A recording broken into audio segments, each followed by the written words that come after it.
할렐루야. 3월은 겸손과 절제의 달입니다. 또한 돌아오는 주 수요일부터 제2 수요일로 지키며 사순절기가 시작됩니다. 사순절은 예수님의 고난과 죽음 그리고 부활을 묵상하면서 회개와 기도를 통해 성화의 길에 참여하는 시간입니다. 3월 한 달 십자가의 길을 묵상하며 겸손과 절제로 나아가는 몬트리올 한인감리교회 성도님들 되시길 축원합니다. 오늘 말씀의 주인공 바로 욥입니다. 선지자 에스겔이요 가장 의로운 사람에 대해서 세 사람을 언급하는데 다니엘, 노아 그리고 욥에 대해서 이야기합니다. 이는 욥기 1장 1절에서도 욥의 의로움에 대해서 설명하는데요. 1장 1절에 이렇게 나와 있습니다. 우스 땅에 욥이라 불리우는 사람이 있었는데 그 사람은 온전하고 정직하여 하나님을 경외하며 악에서 떠난 자더라. 온전하고 정직하여 하나님을 경외하면서 악에서 떠난 자, 그가 바로 욥이었습니다.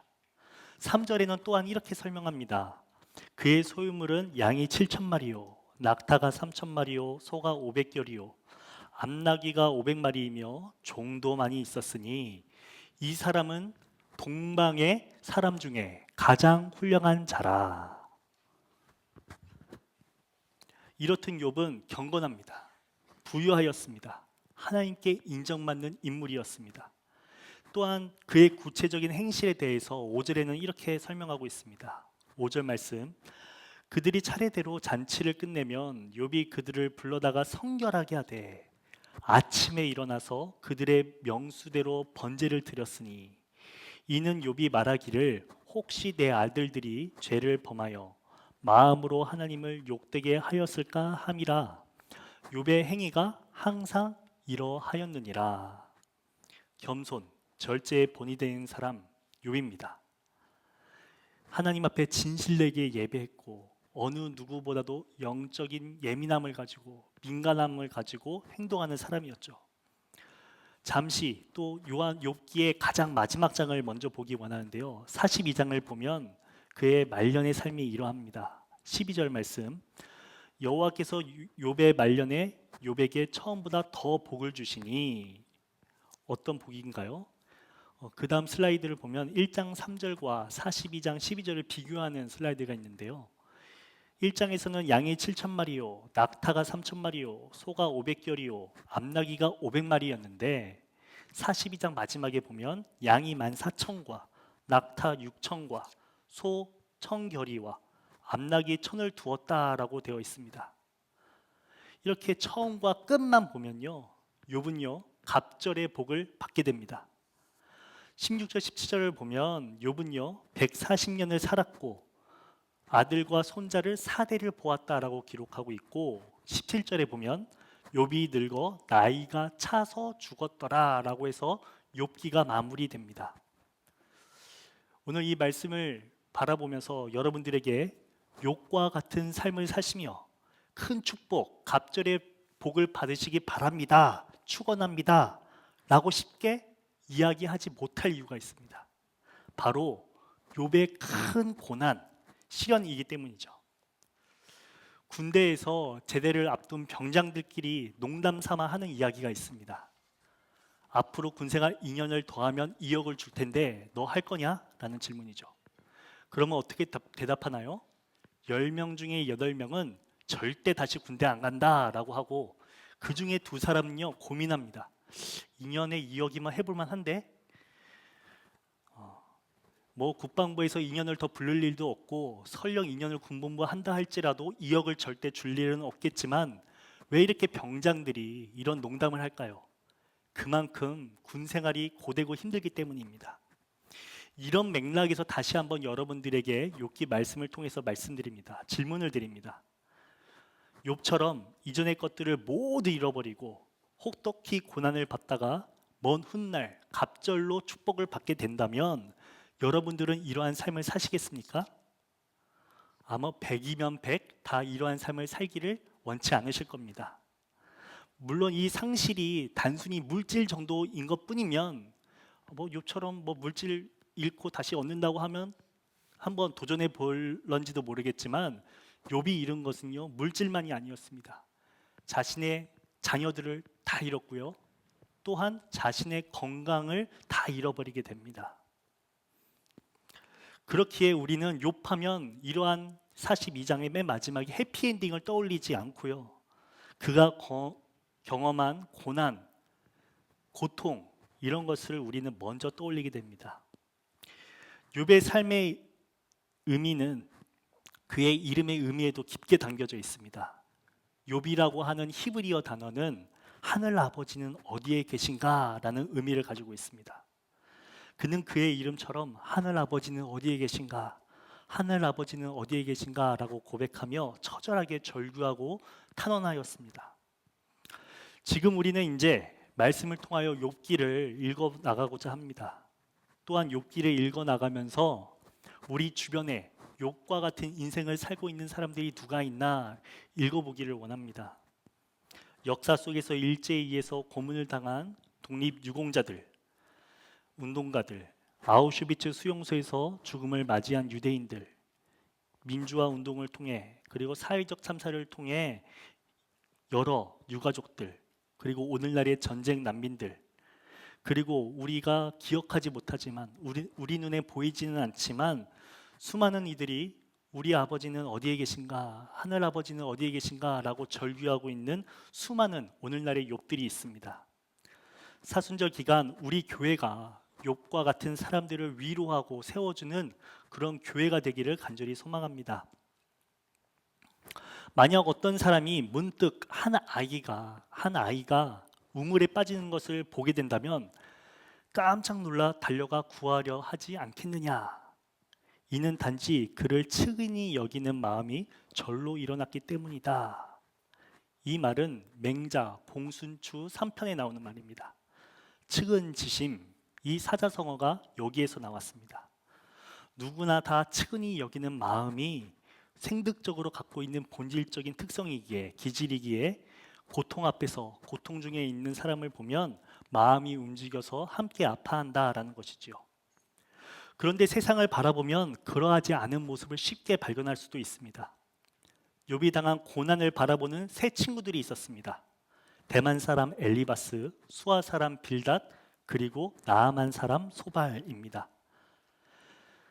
욥기 4장 7절에 보면 잘 생각해 보아라. 죄 없는 사람이 망한 일이 있더냐? 정직한 사람이 멸망한 일이 있더냐라고 대만 사람 엘리바스가 이야기합니다. 너는 하나님의 심판을 잘못하신다고 생각하느냐? 전능하신 분께서 공의를 거짓으로 판단하신다고 생각하느냐? 라고 수아 사람 빌닷이 이야기합니다. 그리고 너는 하나님이 내게 내리시는 벌이 내 죄보다 가볍다는 것을 알아야 한다라고 나아만 사람 소발이 이야기합니다. 이렇듯 세 친구들은 욥의 항변과 논리를 지적하면서 점점 더 목소리를 높여 훈계합니다. 여러분은 어떤 목소리와 말로 교회 내에서 이야기하고 발언하고 계십니까? 우리의 모습 속에 엘리바스와 같은 말이, 빌닷과 소발과 같은 말이 있지 않는가? 오늘 말씀을 통해 돌이켜 보시기 바랍니다. 그리고 이런 모습이 있다면 하루속히 깨달아 회개하여 마음을 돌이키시는, 주님께로 다시 향하시는 여러분 되시기를 소망합니다. 어느 날 아내가 저에게 뜬금없이 한 가지 질문을 했습니다. 내가 속상해서 빵을 샀어. 저는 대답했습니다. 무슨 빵을 샀어? 그러자 아내의 표정이 굳어지더니 무슨 빵이 중요해? 라고 묻더라고요. 다른 사람들도 다 무슨 빵 샀냐고 묻지 그럼 뭐라고 해? 라고 제가 얘기했는데 지나가던 딸에게 아내가 물었습니다. 엄마가 속상해서 빵을 샀어. 그러자 딸이 뭐라고 했나요? 엄마 왜 속상했어? 그러자 미소를 보이며 저에게 그 표정을 보여주셨습니다. 지나가던 아들이 있었습니다. 엄마는 동일하게 묻습니다. 내가 속상해서 빵을 샀어. 저는 큰 기대를 우리 아들에게 품었습니다. 우리 아들은 나와 붕어빵이니까 동일한 고백을 하겠지. 그런데 아들 역시도 뭐 때문에 속상했어? 라고 대답을 했습니다. 그 두 아들 자녀의 대답에 제 마음이 속상해졌습니다. 오늘 예배 후 자녀들에게 동일한 질문을, 손자들에게 동일한 질문을 해보시기 바랍니다. 무슨 빵을 궁금해하는지, 아니면 왜 속상해하는지를 묻는지. 우리는 이 이야기를 통해서 한 가지를 발견할 수 있습니다. 무엇이 먼저다? 공감이 먼저다라는 것이죠. 고난 받는 이들과 함께할 때 가장 중요한 것이 바로 공감입니다. 함께 애통해하면서 울어줘야 한다는 것, 이것이 참된 영성임을 우리는 깨달을 수 있습니다. 감리교 신학대학교에서 학부 시절에 상담학 시간이 있었습니다. 그때 한 가지 배운 것이 떠올랐는데, 아이메시지, 나 전달법이라고 아시나요? 아이메시지는 어떤 상황 속에서 이야기를 할 때 상대방을 비난하거나 탓하는 대신에 you 메시지, 너를 주어로 하는 것이 아니라 I를 주어로 하는 대화법을 의미합니다. 예를 들어 우리의 자녀가 방을 어질러 놓았습니다. 그때 부모는 어떻게 말하죠? 너는 왜 이렇게 방이 지저분하니? 너는 왜 이렇게 정리를 안 하니? 라고 보통 이야기하잖아요. 그런데 나 전달법으로 대화하라 라고 합니다. 나는으로 시작하는 거예요. 나는, 엄마는, 아빠는 방이 어질러오면 마음이 너무 답답하단다. 같이 정리하자꾸나. 이러면 자녀의 반응이 달라진다고 합니다. 또 두 번째 상황이 있는데, 친구가 약속이 늦었습니다. 그럼 우리는 어떻게 대답합니까? 너는 왜 항상 늦니? 넌 느린 분이? 뭐 이런 식으로 얘기하잖아요. 그런데 이것도 나 전달법으로 동일하게 이야기하는 방법이 있다고 합니다. 네가 늦으면 나는 기다리면서 너무 속상해. 다음에는 좀 더 신경 써줬으면 좋겠어. 이건 단순히 말투의 문제가 아닙니다. I로 말하느냐, U로 말하느냐에 따라서 상대방이 방어적으로, 배타적으로 대답을 하는지가 여기에서 바뀐다고 합니다.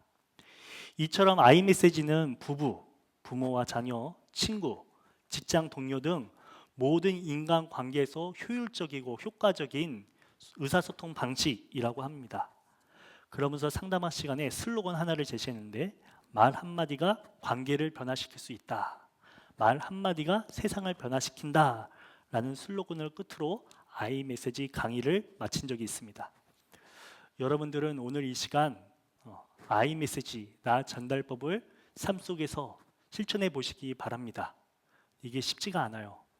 어떤 상황이 딱 펼쳐지면 감정이 푹 올라오면 I 메시지를 하려다가도 너는 이렇게 탓을 하고 이야기를 하게 됩니다. 사순절기, 예수님의 고난의 그 의미를 깊이 있게 생각하면서 나를 죽이고 대화법부터 먼저 바꿔보는 한 주 되기를 원합니다. 예전에 사역하던 교회에서 병원 신방을 한번 간 적이 있었습니다. 안타깝게도 교인 중 한 분이 큰 수술을 받으시게 되었는데, 그래서 교인들과 함께, 담임 목사님과 함께 그 병원에 병원 신방을 갔습니다. 수술 받으신 권사님이 목사님께 여러 가지 사정들에 대해서 이야기를 막 하셨습니다. 한탄도 하시고, 그래도 수술이 잘 됐다고 하니 감사하기도 하고, 이런 고백을 드렸는데, 신방에 함께 온 어느 한 권사님이 뜬금없이 큰 목소리로 이야기했습니다. 그러게, 내가 자네를 진작부터 알아봤어. 자네 운동 안 했잖아. 식습관도 안 좋았잖아. 그리고 한마디를 했는데 무슨 말이었냐면, 앞으로 난 몸 관리 잘해야겠다. 그 말을 듣는데요, 등골이 제가 옥삭하더라고요. 그 환자이셨던 권사님이 성품이 아주 어진 분이셨습니다. 그래서 망정이지 다른 분 같았으면 바로 싸웠을 것 같더라고요.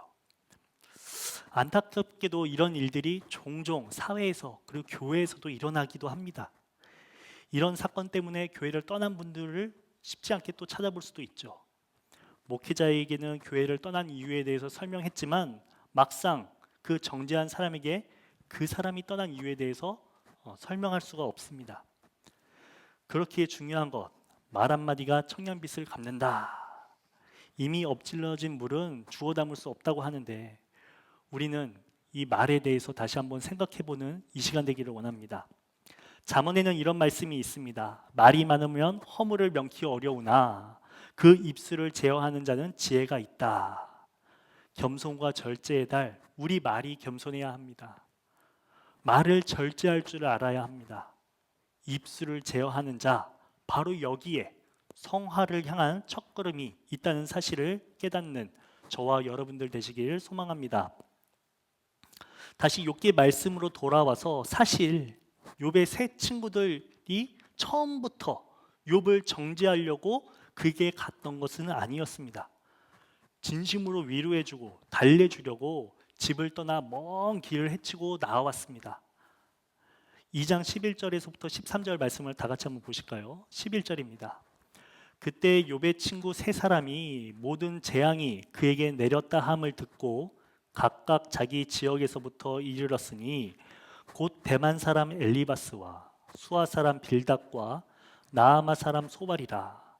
그들이 욥을 위문하고 위로하려 하여 서로 약속하고 오더니 12절 눈을 들어 멀리 보매 그가 욥인 줄 알기 어렵게 되었으므로 그들이 일제히 소리질러 울며 각각 자기의 겉옷을 찢고 하늘을 향하여 티끌을 날려 자기 머리에 뿌리고 밤낮 7일 동안 그와 함께 땅에 앉아 있었으나 욥의 고통이 심함을 보고 그에게 한마디도 말하는 자가 없었더라. 고통으로 인해 못 알아볼 정도로 심하게 바뀌어버린 상에 있었던 욥. 친구들은 뒤늦게 그가 누구인지 알게 되자 소리를 내면서 울기 시작합니다. 겉옷을 찢기도 하고요. 공중에 티끌을 날려 머리에 뒤집어 쓰기도 합니다. 며칠 동안 그러합니까? 7일 동안 밤낮이라고 되어 있습니다. 그렇게 7일 동안 욥의 옆에서 함께 땅에 앉아서 울며 말합니다. 여기에 눈에 들어오는 한 대목이 있습니다. 한마디도 말하는 자가 없었더라. 이를 세번역으로 보면 입을 열어 한마디도 말할 수 없었다라고 기록하고 있습니다. 욥기를 읽어 나가면서 가장 중요한 단어가 있으니 그것이 바로 입입니다. 처음부터 끝까지 입과 말이 매우 중요한 키워드입니다. 그렇다면 한마디도 말할 수 없었던 세 친구들의 입이 언제부터 열렸을까요? 무엇 때문에 열리게 되었을까요? 바로 3장부터인데요. 3장부터 욥이 자신의 생일을 저주하고 하나님을 원망하기 시작합니다. 그런데 그거 아십니까? 세 친구들과 마찬가지로 욥 역시도 처음부터 하나님을 원망하지 않았습니다. 오히려 고난 중에도 찬양했던 모습이 기록되어 있습니다. 1장 21절을 보실까요? 이르되 내가 모태에서 알몸으로 나아싸운즉 또한 알몸이 그리로 돌아가올지라. 주신 이도 여호와시오 거두신 이도 여호와시오니 여호와의 이름이 찬송을 받으실지니이다 하고 욥의 삶에 강도가 들이닥칩니다. 불길이 임합니다. 광풍이 들이닥칩니다. 그렇게 되어서 자신의 가축을 다 잃게 되고 자녀들 또한 잃게 되는 어려움을 욥은 경험하게 됩니다. 그때까지도 욥은 위와 같은 고백을 드리면서 죄를 짓지 않았다, 어리석게 하나님을 원망하지 않았다라고 기록하고 있습니다. 두 번째, 시험이 또 임합니다. 발바닥부터 정수리까지 악성 종기가 나서 옹기 조각으로 너무 가려워서 그것을 자기 몸을 긁게 되었다라고 기록하고 되어 있습니다. 이를 보며 아내가 한마디 합니다. 2장 9절 말씀. 그의 아내가 그에게 이르되 당신이 그래도 자기의 온전함을 굳게 지키느냐? 하나님을 욕하고 죽으라. 이 고백을 바라보며 초대 교부인 성 어거스틴은 욥의 아내에 대해서 악마의 보조자라고 칭했습니다. 종교개혁자 칼빈 역시도 욥의 아내에 대해서 사탄의 도구다라고 했습니다. 그런데 아내의 입장에서 한번 생각해 보십시오. 자신의 가정의 모든 재산을 잃게 되었고 자신의 자녀들도 죽음을 맞이하게 되었는데 욥의 아내에 대해서 이렇게 함부로 규정할 수 있을까라는 생각이 듭니다. 그럼에도 불구하고 욥은 아내를 타이르면서 10절에 이렇게 말합니다. 그가 이르되 그대의 말이 한 어리석은 여자의 말과 같도다. 우리가 하나님께 복을 받았사온즉 화도 받지 아니하겠느냐 하고 이 모든 일에 욥이 입술로 범죄하지 아니하리라. 고통을 받는 본인 당사자가 이렇게 이야기하는데 제3자가 고통에 대해서 어떻게 이야기하고 정죄할 수 있을까요? 욥은 여기에서도 입술로 죄를 짓지 않았다라고 성경에 기록되어 있습니다. 이랬던 그가 욥기 3장에서부터 변하게 됩니다. 하나님을 찬양하였던 욥의 입술이 변하여 저주의 말을 쏟아져 나오기 시작합니다. 이러한 욥의 변화에 대해서, 심정의 변화에 대해서 극적으로 표현하는 장치가 있는데요. 바로 문체의 변화입니다. 우리는 잘 못 느끼는데 욥기 1장, 2장은 산문체로 되어 있더라면 욥기 3장에서부터 마지막까지는 시와 같은 운문체로 쓰여졌다고 합니다. 그래서 마치 하늘 그려낸 판소리처럼 3장에서부터 쓰여져 내려가는데 우리가 개역개정에서는 이러한 표현으로 그 운문체를 드러내 보였습니다. 우리 1절에서부터 4절 말씀 볼까요? 그 후에 욥이 입을 열어 자기의 생일을 저주하니라. 욥이 입을 열어 이르되 내가 만일 날이 멸망하였더라면 산에 아이를 베었다 하던 그 밤도 그러하였더라면 그날이 캄캄하였더라면 하나님이 위에서 돌아보지 않으셨더라면 빛도 그날을 비추지 않았더라면 이렇게 계속 반복하는 표현으로 심정의 변화에 대해서 말하고 있습니다. 절망 중에도 하나님을 찬양하였던 욥이었지만 3장 이후로 깊은 절망 속에서 세상을 향해서 하나님을 향해서 이제 항변하기 시작합니다. 이렇게 욥의 변화, 위로하러 나와왔던 새 친구도 변화합니다. 고통당하는 욥을 바라보며 공감하고 위로하러 나와왔던 친구들이 입을 열어서 한마디도 할 수 없었다라고 쓰여졌던 그 친구들이 변한 욥을 바라보며 이제 입을 열어서 말하기 시작합니다. 한마디씩 합니다. 이토록 새 친구들이 욥에 대해서 갑론을박하면서 논쟁한 이유가 무엇입니까? 바로 한 가지 잣대가 있기 때문입니다. 도덕적 잣대, 윤리적 잣대, 종교적인 잣대, 옳고 그름의 잣대를 욥이 넘었다라는 거죠. 하나님을 원망하고 저주한 욥을 새 친구들은 정죄하기 시작합니다. 그리스 신화에는 프로크루스테스 침대에 관한 이야기가 있습니다. 그리스 아테네로 가는 길목에는 프로크루스테스라고 하는 무시무시한 산적이 살았다고 합니다. 그는 여행자들이 자기 집으로 이렇게 그 언덕을 넘어가게 되면은 자기 집으로 초대해서 하룻밤을 묵게 해주겠다라고 한다고 합니다. 여행객들은 그 환대에 너무 따스해서 모두가 다 그의 집으로 향하였다고 합니다. 그러나 그 침대의 친절, 환대는 거짓이었다는 것이죠. 그의 집에는 특별한 침대가 있었습니다. 그는 손님들에게 이 침대에서 자야 한다라고 강요했어요.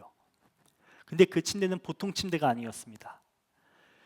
여행자의 키가 침대보다 길면 다리를 잘라버리고 반대로 키가 짧으면 이것을 늘려버렸다고 합니다. 그렇게 해서 모든 여행객들은 그 침대 위에서 죽었다라고 하는 것입니다. 이 이야기가 어떻게 맞춰질까? 어느 날 용감한 영웅 테세우스가 있었는데 그 언덕을 넘었다고 합니다. 프로크루스테스는 어느 때처럼 그를 집으로 초대했고 침대에서 자라고 강요했습니다. 테세우스는 그 속임수를 단박에 알아차렸고 테세우스는 그를 제압해서 이렇게 말했습니다. 너가 먼저 이 침대에 누워서 자봐라. 그렇게 프로크루스테스는 자신이 만들어 놓은 침대에서 동일하게 비참한 최후를 맞이했다는 것입니다. 우리는 이 비유를 통해서 교훈을 얻을 수 있습니다. 획일적인 기준으로 다양성을 재단해서는 안 된다. 불이한 기준을 강요하는 사람은 그 기준에 의해서 스스로 심판을 받게 될 것이다 라는 것이죠. 타자를 대하는 우리 모습 속에 필요한 것 바로 겸손이고 절제라는 사실입니다. 욥의 친구들 역시도 위와 같은 잘못을, 실수를 저질렀습니다.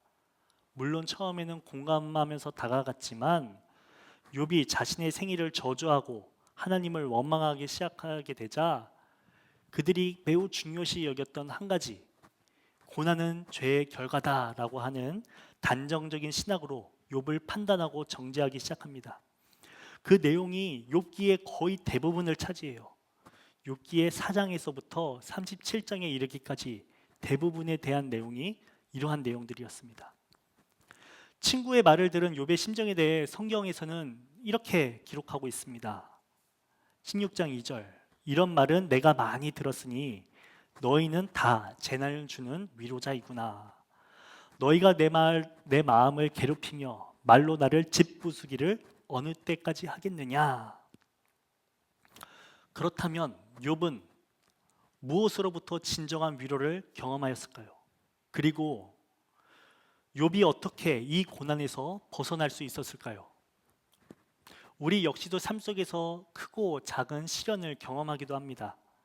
때로는 이유를 알 수 없는 시련이 내 앞을 가로막고 자신의 힘으로 감당할 수 없는 고난에, 난관에 우리는 봉착하기도 합니다. 그럴 때 우리는 이렇게 질문합니다. 왜 나에게 감당할 수 없는 고난이 임하는가?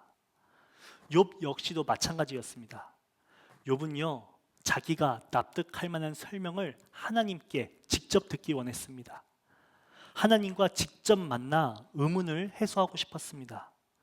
그러한 그에게 한 가지 사건이 펼쳐지게 되는데 욥기 38장 1절에서 2절 말씀입니다. 그때 여호와께서 폭풍우 가운데서 욥에게 말씀하여 이르시되 무지한 말로 생각을 어둡게 하는 자가 누구냐?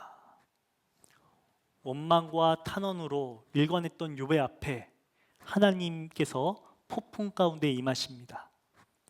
욥을 향한 첫 번째 하나님의 음성, 무지한 말로 생각을 어둡게 하는 자가 누구냐? 그렇게 하나님께서는 욥이 납득하고 이해하는 방식대로 응답하지는 않으셨습니다.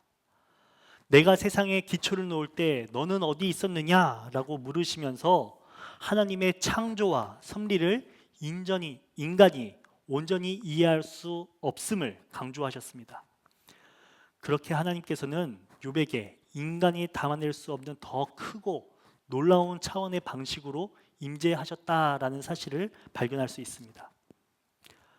하나님을 만난 욥의 첫 번째 고백은 이러합니다. 욥기 40장 4절과 5절 말씀. 보소서, 나는 비천하오니 무엇이라 주께 대답하리이까? 손으로 내 입을 가릴 뿐이리소이다. 내가 한번 말하사온즉 다시는 더 대답하지 아니하겠나이다 라고 고백합니다. 또한 두 번째 고백은 이러합니다. 오늘 우리가 읽은 성경 본문이기도 한데요, 42장 3절과 4절 말씀 우리 다 같이 한 목소리로 읽어보겠습니다. 시작. 무지한 말로 이치를 가리는 자가 누구니까? 내가 깨닫지도 못한 일을 말하였고 스스로 알 수도 없고 헤아리기도 어려운 일을 말하였나이다. 내가 말하겠사오니 주는 들으시고 내가 주께 묻겠사오니 주여 내게 알게 하옵소서. 아멘. 무지한 말로 생각을 어둡게 하는 자가 누구냐라는 주님의 음성에 욥은 무지한 말로 이치를 가리는 자가 자신임을 고백합니다. 개역 개정으로 보면 이 본문은 3절과 4절 말씀이 다 욥의 고백처럼 느껴집니다. 근데 원문의 의미를 보다 명료하게 번역한 새번역 성경으로 보면 3절과 4절 말씀은 또한 이러합니다. 잘 알지도 못하면서 감히 주님의 뜻을 흐려놓은 한 자가 바로 저입니다. 깨닫지도 못하면서 함부로 말을 하였습니다. 제가 알기에는 너무나 신기한 일들이었습니다. 4절 말씀. 주님께서 말씀하셨습니다. 들어라, 내가 말하겠다. 내가 물을 터이니 내가 대답하여라 하셨습니다. 새번역 성경으로 보면 3절은 욥이 자신의 무지함을 고백하면서 하나님 앞에 자기 자신을 낮추는 겸손케 하는 고백입니다. 그리고 4절은 욥의 고백이 아닌 하나님께서 하신 음성에 대한 욥의 표현입니다. 하나님의 음성, 들어라, 내가 말하겠다. 내가 물을 터이니 너는 대답하여라. 그렇습니다. 앞서 욥이 말하고 하나님이 듣는 주객이 전도된 관계였더라면 하나님의 임재를 통하여 주님의 음성을 통하여 하나님께 말씀하시게 되자 욥은 그저 듣는 자리로 전환이 됩니다. 이렇듯 욥과 하나님의 관계가 다시 제자리로 돌아온다는 것을 이 말씀을 통해 살펴볼 수 있습니다. 온전한 주인과 종의 자세, 관계, 겸손케 하시고 절제케 하시는 주님의 임재를 통해서 욥은 다시 한번 세 번째로 고백합니다. 42장 5절과 6절 말씀. 내가 주께 대하여 귀로 듣기만 하였사오나 이제는 눈으로 주를 배움나이다. 그러므로 내가 스스로 거두어드리고 티끌과 재 가운데서 회개하나이다. 아멘. 그렇게 욥은요, 하나님의 임재를 통하여서 진실된 회개를 드립니다. 앞서 4장에서부터 37장에 이르기까지 세 친구들이 또 다른 한 친구가 회개하라, 그렇게 말하면 안 된다 이야기하였지만 절대 변하지 않았던 욥이 하나님의 임재를 경험하게 되자, 주님의 음성을 듣게 되자 자연스럽게 고백하고 자연스럽게 진실된 회개를 드리기 시작합니다. 바로 주의 임재가 함께 하시니 욥이 회개하고 세상이 줄 수 없는 위로와 회복을 경험하게 됩니다. 오늘 말씀을 마치고자 합니다. 저는 오늘 여러분들에게 욥처럼 이 시간 회개하셔야 됩니다 라고 말하고자 함은 아닙니다. 고난에 벗어나는 영적인 진리를 여러분들에게 설명하고자 함도 아닙니다. 끈기를 가지고 욥처럼 인내하십시오, 그러면 회복이 임합니다 라고 말씀드리지도 않겠습니다. 이토록 섣부른 말에는 상처받는 영혼들을 망가뜨리는 독이 있기 때문입니다. 우리는 오늘 이 시간을 통해서 욥이 하나님을 만나고 변화하는 과정에 대해서 살펴보았습니다. 고난 속에서 원망과 탄원을 쏟아대던 욥이었지만 하나님의 임재 앞에서 그는 겸손히 자신을 낮추고 말을 절제하고 회개하며 세상이 줄 수 없는 진정한 위로와 회복을 경험하였습니다. 우리도 때때로 욥처럼 이해할 수 없는 고난을 마주하기도 합니다. 그럴 때 쉽게 섣부른 결론을 내리거나 신앙적인 원리를 적용하여 고통의 의미를 단정 짓고 싶어하는 그런 때도 있습니다.